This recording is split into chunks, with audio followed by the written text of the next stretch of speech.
And I see that we also operate time exchange here. Yes. We exchange 1 minute. So we've got a debt. So now we are going to Poland with a paper on sustainability of complementary currencies in Poland from Grzegorz Sobiecki. Greg. Sorry for your name. Just Greg. You should fill this. Hi everyone. I'm Greg. I'm going to present my findings of my research on alternative currencies in Poland. The results may apply to, generally may apply to Poland, but some of you may find it useful to, I don't know, to trigger some additional research in other countries. So first of all, I'll try to, I will present you my goal, my method, so how I did it, my findings, chosen findings, and I'll show you the sustainability factors of complementary currencies in Poland I figured out. So, first of all, why I did it? Well, generally I found only one academic publication on the subject. It was actually Poland was meant was only a part of this publication actually, so there are actually no publications on Poland. There are many non-academic publications although, so I wanted to fill the gap. This was my first goal, but the second goal was to find out the actual factors of survival for the systems in Poland. So, how I did it? I used the so-called constructive grounded theory strategy, which enabled me to not to assume anything. I didn't need to take any preliminary hypothesis. I used continuous comparison of the data that leads me to some kind of some codes to code the data and to be able to analyze it later on. So I didn't need to choose the systems on a representative rule. So I used the accessibility rule instead. So in terms of data collection, I used semi-structured individual in-depth interviews with coordinators of the systems, and for data transformation analysis, I used the coding and transcription using qualitative data analysis software, and then I analyzed these transcriptions manually. I focused on existing systems in Poland, existing working also in suspension, but still existing, that used a unit of exchange. So this is for me a currency system, alternative currency system. Two of the systems turned out turned out not to use any currency, but still I left them in the analysis. So I traveled a lot. I recorded over 16 hours of data, many pages of transcript, so much data to analyze. Currently, there are approximately 20 existing operating alternative exchange systems. So 16 of them are actually currency systems, so they have a unit of exchange.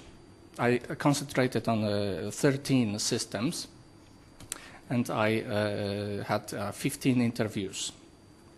So, about the chosen findings, I will present you only a fraction of the findings that I came up with. More findings you can find on the extended presentation, the link I will provide later on in the end. Or in the publication. I hope it will be published. We'll see. So, first of all, I found out that there are actually only two types of alternative currency systems in Poland. There are free systems, which is basically consumer commerce systems, consumer commerce circuits systems, which work on the MCS rule, so the mutual credit system rule. And actually there are one working free system, and all of them, the rest of them are time banks. Mostly there are MCS, but there is one coin-based, and you have the actual coin on the slide. I asked the coordinators about the users' motivations, among all other questions. Naturally, usually one interview lasted about an hour or more, so there were many questions asked. So I find out that this citation summarizes most of the motivations. So there are people for whom the community itself, the very existence of the time bank, is important in their lives. There are those who need one-time help. There are those who support the idea and want to be more in the community to support the idea than to exchange. There are also those who think that this is the way to get something for free. So among other motivations, we can find space for self-realization, getting to know a new environment, or just curiosity. In terms of the benefits the user get, we can name traditional, let's say, them. Activation, receiving support, increasing self-esteem, social integration, new friendships, satisfying needs, and so on.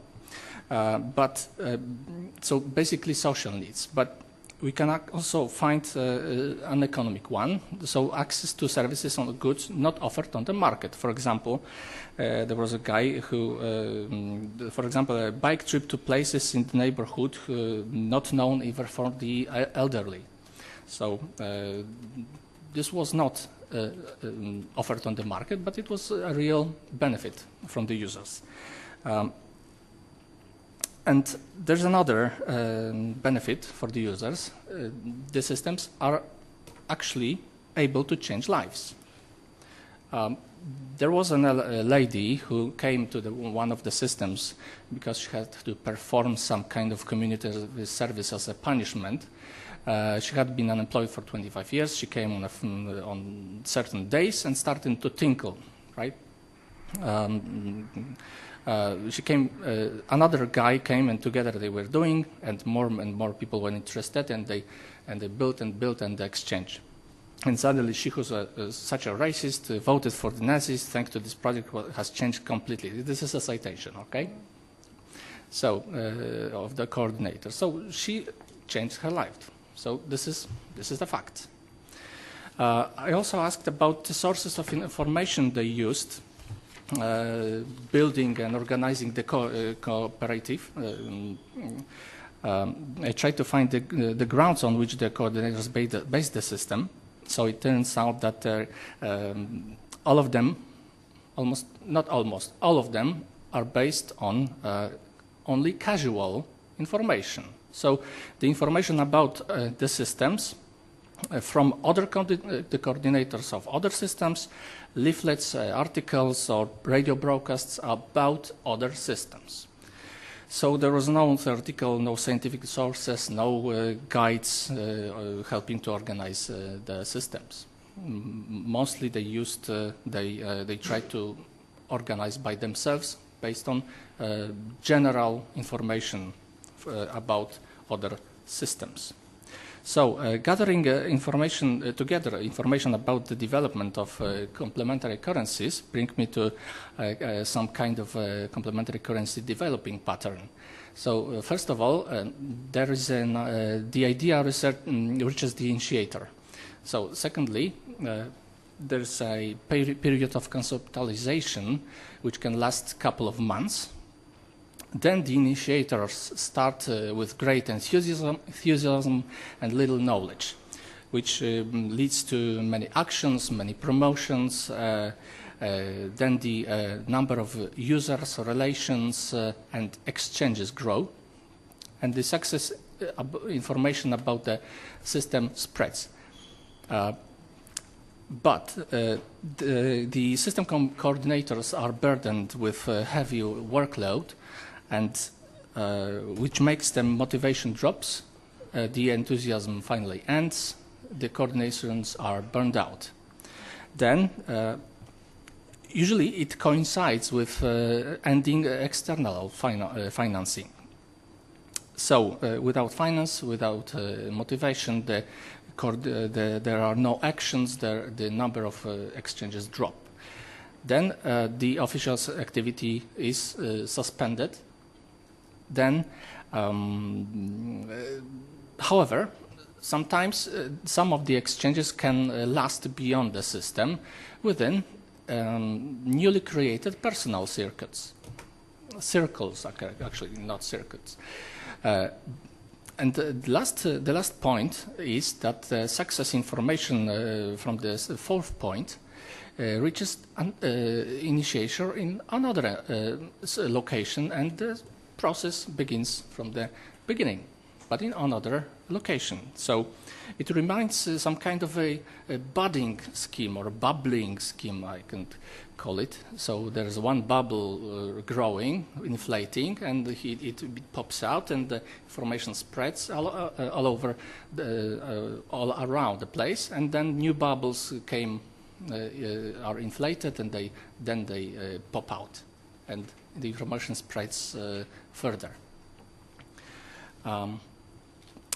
I asked about the rules and legality. What is more important is that most systems are generally formalized, but the biggest concern is the system's legality.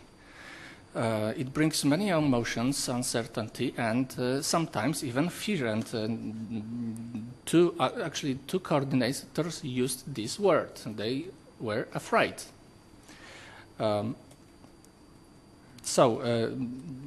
Few have individual interpretations of tax regulations, and most of them still operate in uncertainty or are based on just heard opinions. Focusing on the economic side, I noticed two types of imbalances. First of all, is of general nature, and the second is of structural nature. The general nature imbalances mean that there are more demand than supply, or more supply than demand in general. It turns out that in these systems, almost in every system, there is a permanent surplus of supply over demand. So there are more people who want to give than to take, which may be a bit surprising, because the system were usually made for people to give, right? But everybody wants to give, but there's no one to take it. So the second type of imbalances is of structural nature, which means that in general demand equals supply, but there are no exchanges or little exchanges because of the mismatch of the structure of supply and structure of demand. So there are certain services and certain products where there are more people willing to give, and there are certain products where people are more willing to take. So this brings us to a conclusion of this part.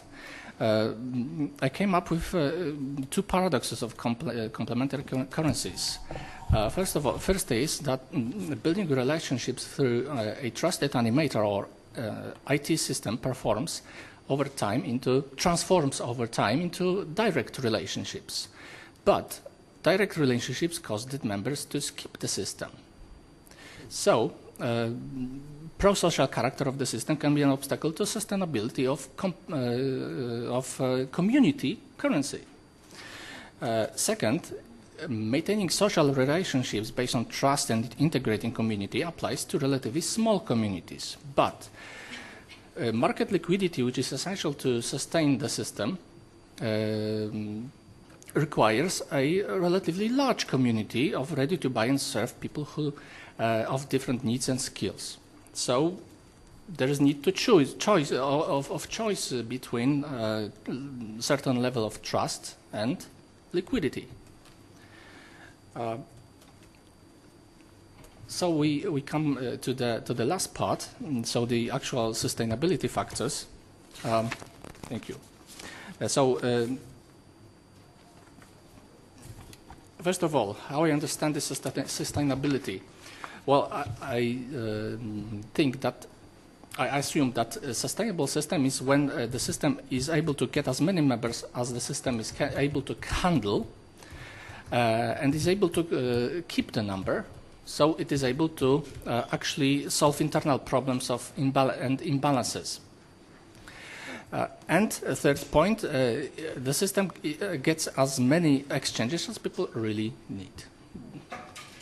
If all points are fulfilled, then the system can be called by a sustainable system. First factor is, in my opinion, the plan and design. So a proper plan and design of the system is essential for the system to last in long term. So we have to determine the basic mechanism of the system, so the valuation method, the unit of value, medium of exchange, and so on. But we have to remember about the description of the goal, the financing structure, the rules, communication, and incentives. All of this should be described or at least mentioned. Second, the goal should be set, but it cannot be any goal, because the complementary currency system is, in a substance, an economic system. So it cannot be used to if it is a tool, it cannot be used as a tool to achieve any goal. It is not a general or universal tool. Third, the management, high load of coordinators needs full devotion to the case. Therefore, we have to have coordinators who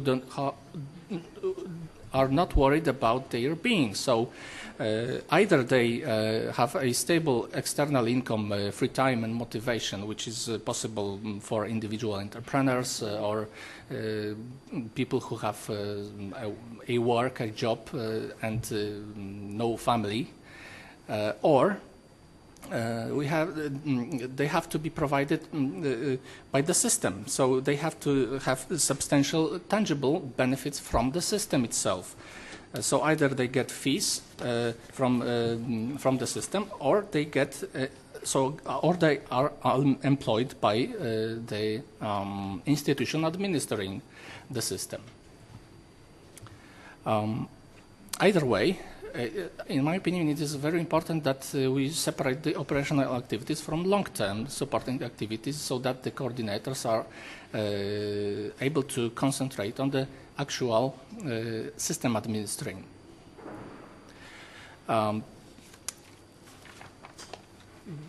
The persistence in the system generates personal costs. So we have actual finance cost, we have economical cost, transactional cost, so the time used for calls, for transportation, for information, opportunity cost, because we using the services from the system, we resign from the services outside the system, so the services provided by the market. Cost of changing the suppliers, so we have to change our habits. Psychological costs, so we have to break the barriers to outside help from the strangers. Breaking barriers to leave the home comfort, to go outside usually. So these are tangible user costs which have to be overcome somehow. And I believe that the solution is using two incentives. First of all, we have to use the traditional one, right? So the emotions, passion, relationships, which can help build habits, trust, community, which answer the psychological and social needs.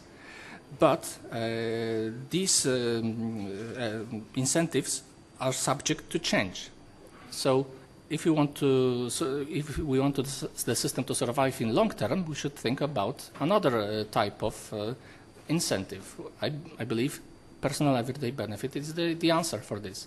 So it can enable the users to enter the system, be active user, no matter if they have friends in the system or not. no matter if they need friends or not. 5 is the communication. Individual direct offline contact with the participants before and after joining. I'm finishing, thank you.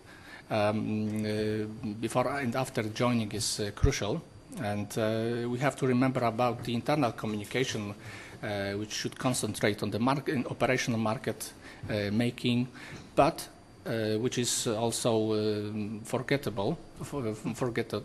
ensuring security of the goods. So we have to provide the users with a sense of security.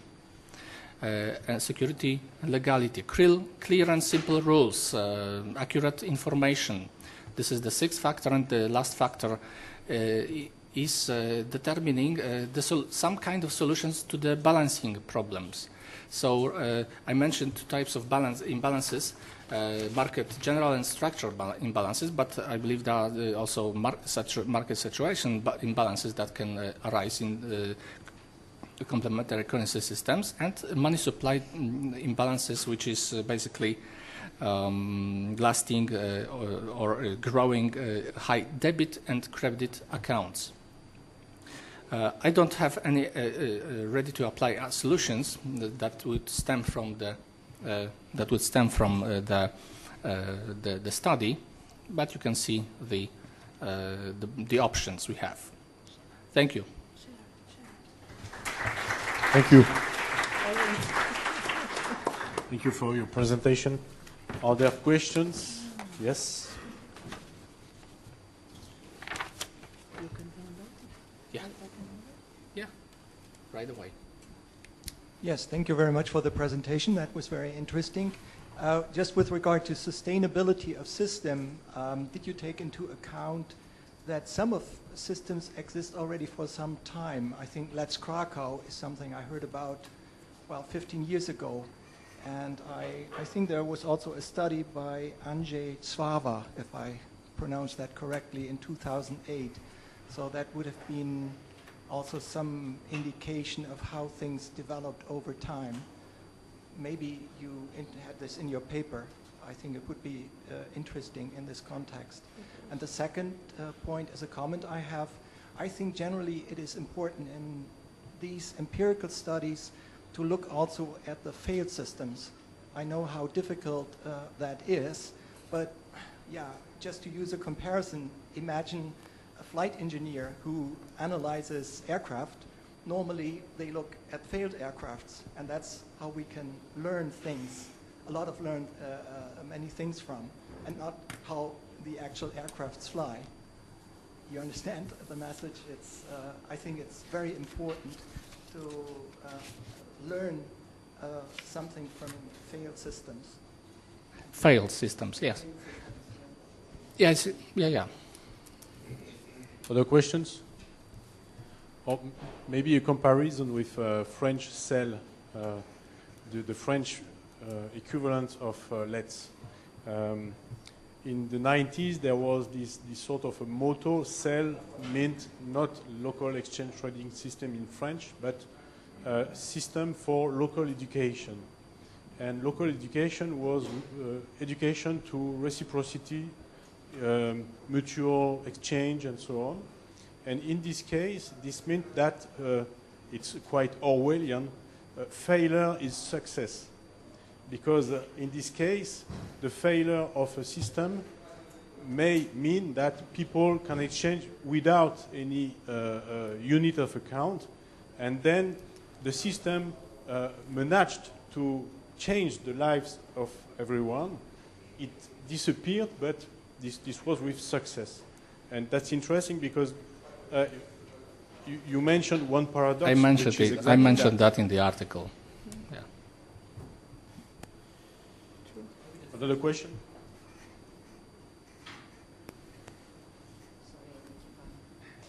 So you've had this, the first question is, you had this figure when you show that there are some currencies that go from Poland to Canada or the US.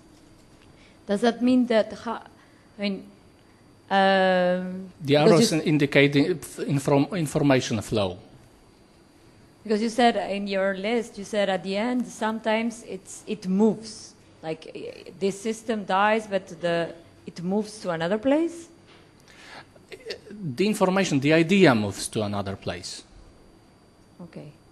Because it seems to me that your paper is like 5 papers.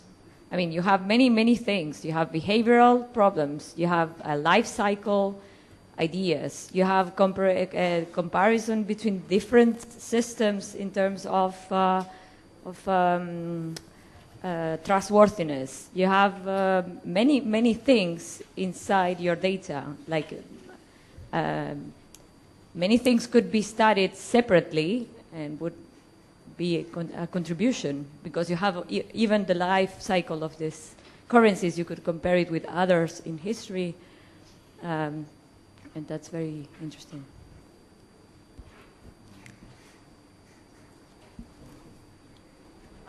It's Mary from Lexlink. I just want to say well done for packing so much into such a short presentation. It's all very relevant. And I can understand it because it covers very familiar territory and what I've seen in the UK. So thank you. You're welcome.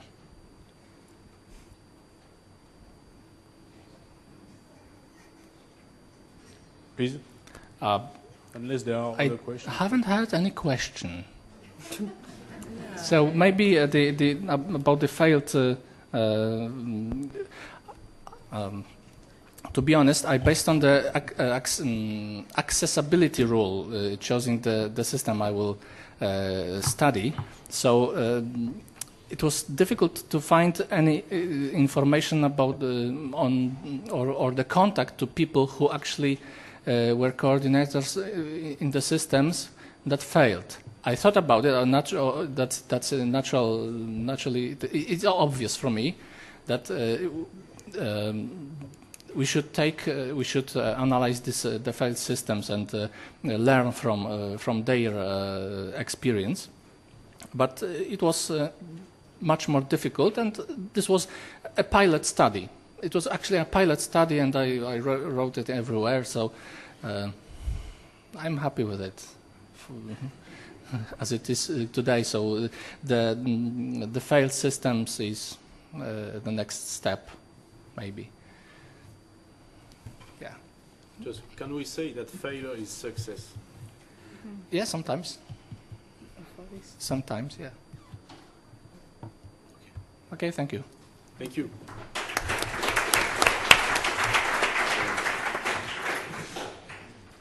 Thank you. So now we're going to Switzerland, back to Veer. Right. But I'm only starting in Switzerland. My goal is to. I've been studying the Veer for a long time, so my goal is to talk more broadly, perhaps too broadly, but to talk about social currencies in general, just from what I've learned, or think I've learned, from the Veer. And in the discussion that we were just having, I'm reminded of the words of the recent Nobel, whether he deserves it or not. Bob Dylan, she knows there's no success like failure, and failure is no success at all. Let me see if this works. It does. Okay. I thought I would